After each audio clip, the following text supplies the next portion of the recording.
And this week, the Office of the Director of National Intelligence released a 2023 annual threat assessment and warned against the threats to the U.S. by China, Russia, North Korea, and Iran. And just this morning, in a deal brokered by China, Iran and Saudi Arabia agreed to reestablish diplomatic relations and reopen embassies after years of tension between the two countries.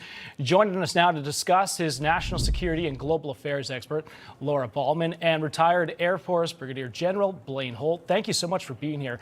Let's first off, your reaction, Blaine, to this deal or this agreement to now make peace.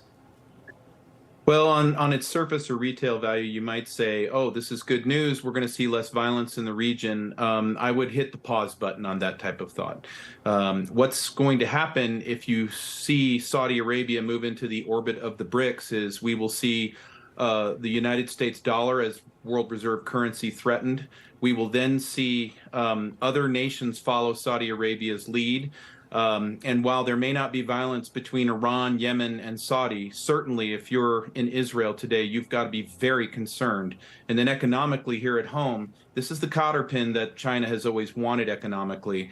The effects from this could be felt rather soon, especially with Mexico now applying for membership into the BRICS as well. And Laura, as General Holt has been outlining, in addition to all of this, Russian President Vladimir Putin has been set on expanding Russia's underwater capabilities. Over the past several years, Moscow has been producing a series of submarines that have the capability to reach the most critical targets in the U.S. or continental Europe. Now, the growing presence of Russian submarines off the coast of the United States has sparked Cold War comparisons from many military observers. Also recently reported that President Biden is going to be discussing with other Western leaders about submarines as well. Tell us about the submarine threat. Well, ever since there were submersible devices, we've been concerned about them, and we remain the leader in the entire world in terms of our submarine capabilities. That's the good news. The less good news is that countries such as Russia and China are trying to match our technology. China remains our greatest strategic threat, militarily, politically, economically, and in terms of technology. Russia, while it poses a threat, has become more of a regional threat than China. So, General Holt, I want to talk to you about this with these Russian subs. They're one of the leaders in the world, if not the leader. They have 58 vessels, according to reports. How big of a threat are these submarines, though, in terms of our national security, or some of the other countries in Europe, per se, if Russia's distracted with this war in the Ukraine? Yeah, the submarine service of the Russians is a formidable threat.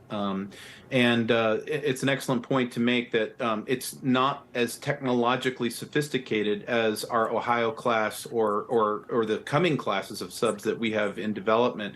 The problem is quantity is a quality all unto itself. And if you don't have attack subs out there with a very good handle and other sources of intelligence on where these things are, then yes, our security is imperiled here at home and then regionally as well. And General, Laura, I'm going to get to you in just one second, but General, I do want to ask you also, you mentioned Saudi Arabia, and that's not a country that we speak about as often as lately as we do China, Russia, Iran, but is this something that we should be paying attention to even more? You did touch on it a bit. It's my number one security concern right now when this news broke out. And the reason is it's the economic piece of this. This administration, when it took its seat, was already in a relationship bad space with MBS and the kingdom. And we've gone twice now hat in hand to them to ask for more energy production, although we could do that ourselves here at home.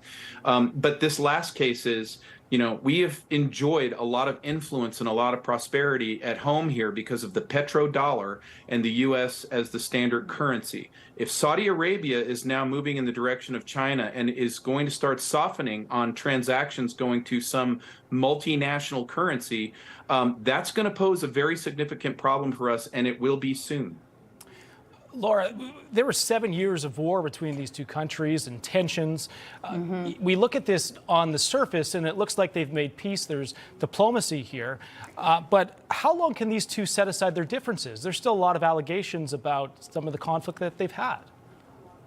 Sure.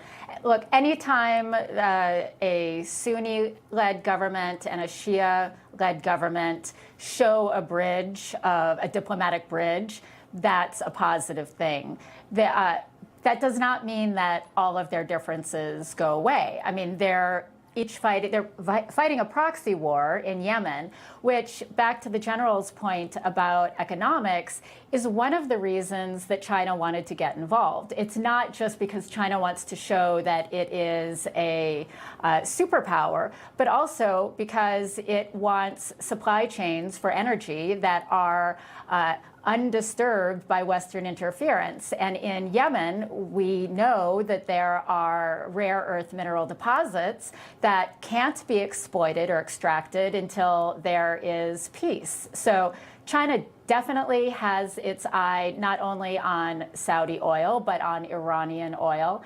And I would also argue rare earth metals in Yemen. Right. All right. Unfortunately, we're out of time. I love just hearing both of your insights and expertise. Also, it will be very interesting to hear how President Biden's meeting with Ursula von der Leyen does go today, especially as we're speaking of threats. So, Laura Ballman, General Blaine Holt, thanks for being with us. Great to be with you.